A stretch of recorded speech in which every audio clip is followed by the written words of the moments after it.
trying to examine today is how to facilitate and drive change in content, access, and of course delivery of education. So, you all know the quote by now from President Obama, who said that education and innovation will be the currency of the 21st century. You may not have heard Bill Gates say education is key to economic development. I'm looking for you today, not just the speakers up here, but also out there in the auditorium. I'm looking for ways to initiate new ideas, methods, and practices. One valid question was put to me as I discussed this session with a leading academic who asked me, are we at risk of putting the cart before the horse? Are we thinking about e-learning, computers and internet-based learning even before some countries have the resources to utilize those technologies? Research-led education is the extra driver that can make an important difference if the benefits of connectivity and teraflops of information is to be mobilized. At the same time, the best teachers are those who can inspire young people through the quality of their work. 10 years ago, I decided to test a very simple hypothesis. I took a computer and I made an opening in a wall in a slum in New Delhi, and I pushed the computer into that. I connected it to broadband internet. I turned it on and I just left it there. When I came back after 2 months, I found an 8-year-old boy and a 12-year-old girl playing a game on the computer. And when they saw me, they said, "We want a faster processor and a better mouse." So, thank you very much. That's exactly what I felt when I heard this statement. Well, I wanted to test this hypothesis, that groups of children, given the appropriate digital resources, can attain educational objectives on their own. A French artist, a new media digital artist, one of the state-of-the-art people in the world, came to India, and I sent him to one of my hole-in-the-wall establishments and said, "Can you teach digital art to children who don't know anything about art, but they know how to use a computer because I gave them one?"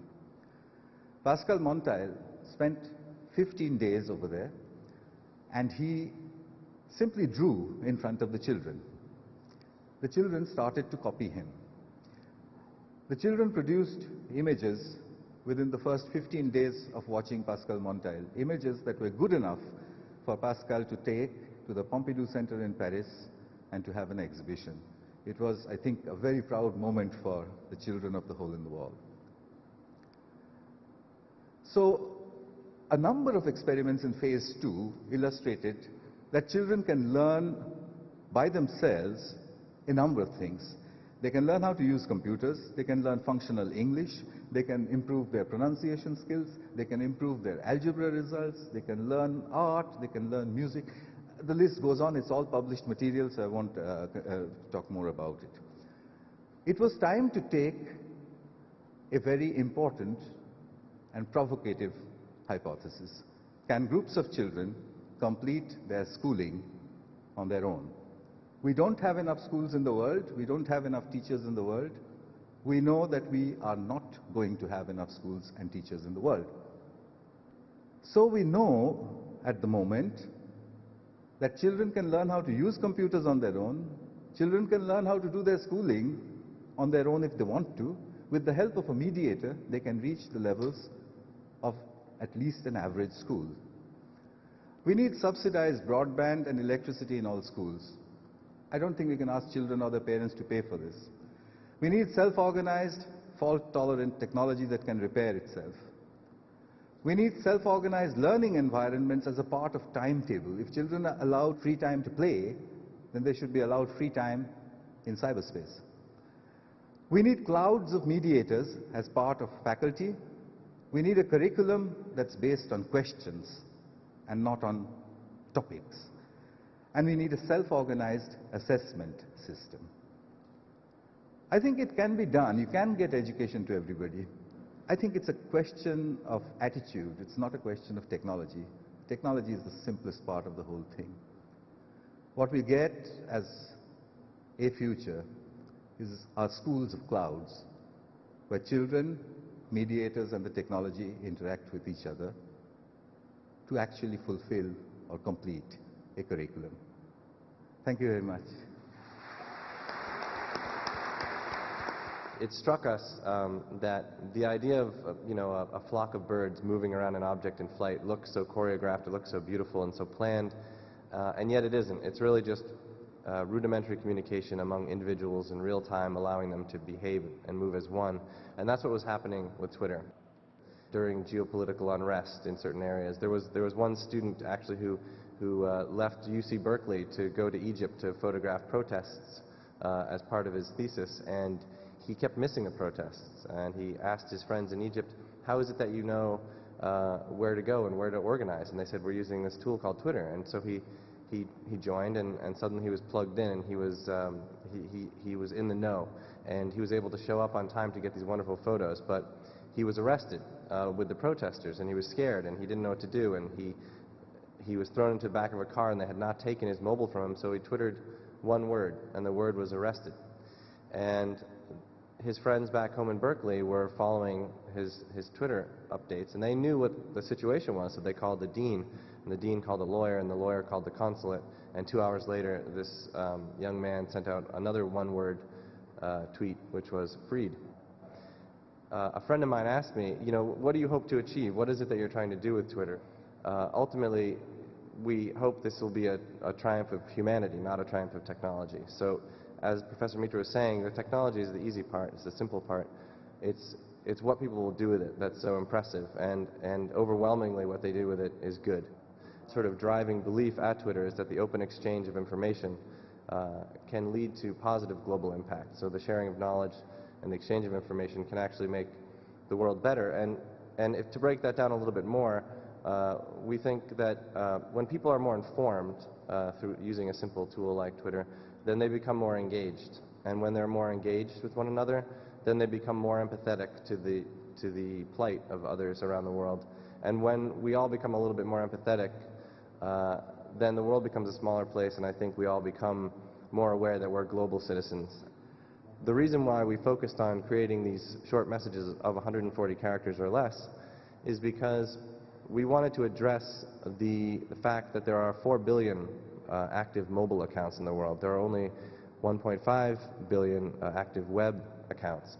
So when we look at the potential reach and the potential spread of information and knowledge, we can look at a much broader network when we include mobile, and when we make the service device agnostic such that these messages can flow freely between either mobile or the web.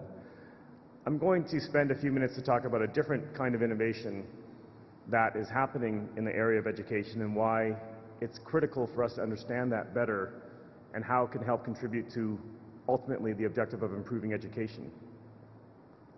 The traditional, perhaps, view that companies are there just to give some money, give away some free equipment, and be there for the nice photo op and not result in any sustainable long-term contribution. That private sector, that civil society is increasingly being engaged at the policy level, at the front end, helping set strategy, helping teach the trainers, provide them with the necessary skills, be involved with the actual outcomes of the education system itself. We absolutely do not believe partnerships are meant to replace the role or responsibility of government to deliver education, and that these partnerships are long-term and built on partnership principles, which means win-win for all parties. The number of times that we've come to a country or talked to a ministry and had no budget for one of $20,000, $50,000 to do a monitoring and evaluation baseline, to do a communications plan so that teachers understood what was going on and why were these partnerships being signed, to find one person, 2 people to hire to actually run a program management function within the ministry. This is the norm. Extremely frustrating when you have millions and millions and millions of dollars being funneled when there's no attention to the discipline of multi-stakeholder partnership management. How can multi-stakeholder partnerships in education bring speed, change, innovation, and new thinking to the current way of doing things? Because something has to change. We can't continue with business as usual with the current donor, multilateral, bilateral system, with the current ways that governments act, we're not going to achieve these critical objectives.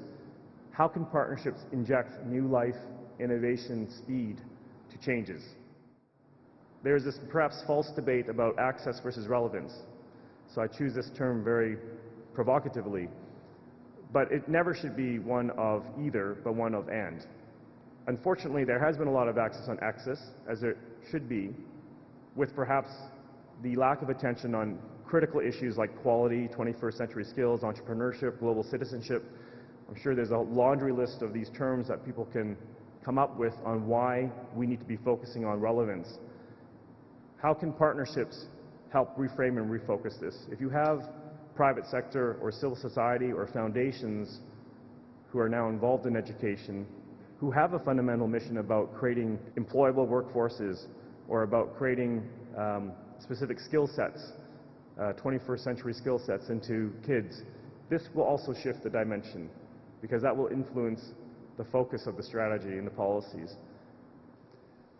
Marwan Tarazi, Birzeit University in Palestine. Question for Mr. Mitra. My question is, how do you mainstream what you've done? How can it become institutionalized? How can we go and see that a whole school or a schooling system is benefiting from what you're doing and it's becoming mainstreamed? That's a great question. Great question. I don't have an answer to that. My counter question is, am I the best person to tell you that? Because I figure that once the research is done, why should I not have agencies which then pick up the result and tell me whether this should go into a school, whether it should stand alone on its own, whether the costing is all right, whether it's sustainable, and so on. I don't know if this is making sense, but it troubles me a lot because I find often enough scientists are asked, how do you make this into a business? And my answer is, well, I don't have an MBA. It seems to me the first and the fourth presenters were talking about improving education through new structures. And the second and the third panelists were talking about improving education by smashing the structures and doing away with them and going directly to the learners. So I'm curious how you all deal with each other's seemingly contradictory points of view. I would love to see a head of state create a national education strategy that includes Professor Mitra and Biz Stone as advisors of the government, that puts aside budget to create pilots on hole in the wall that are part of the fabric of how the education strategy will be rolled out with a designed failure rate, because not all these are going to work. This is exactly what some countries, the Palestine I will particularly mention, is exactly what is being set up, is the structure under the government's leadership to create and encourage innovation. So I don't think these are contradictory at all. The reason why education doesn't change is because of the teaching of the teachers. So I got a question for you. Do you think it's possible to build a self-organized learning environment for the teaching of teachers so they know what it is? Good. Good. That's a lovely question, and excellent, yes. A number of teacher trainers are interested in introducing this section on self-organized learning into their teacher training, particularly for primary schools. If that happens, then hopefully the teachers will allow this sort of system to progress further. We should address the elephant in the room at this forum and ask ourselves, why not let's ensure that governments develop basic rules with regard to education, ensure access, and let the free market figure out how to get it done everywhere. Thank you. The free market left on its own has no obligations, it has no long-term vision, it has no strategic values. It is very much about making money. I think it's not so much the free market that's important. I think there is one missing subject. That missing subject is self-organizing systems. That missing subject is what explains financial recessions, bank collapses, Twitter, Facebook.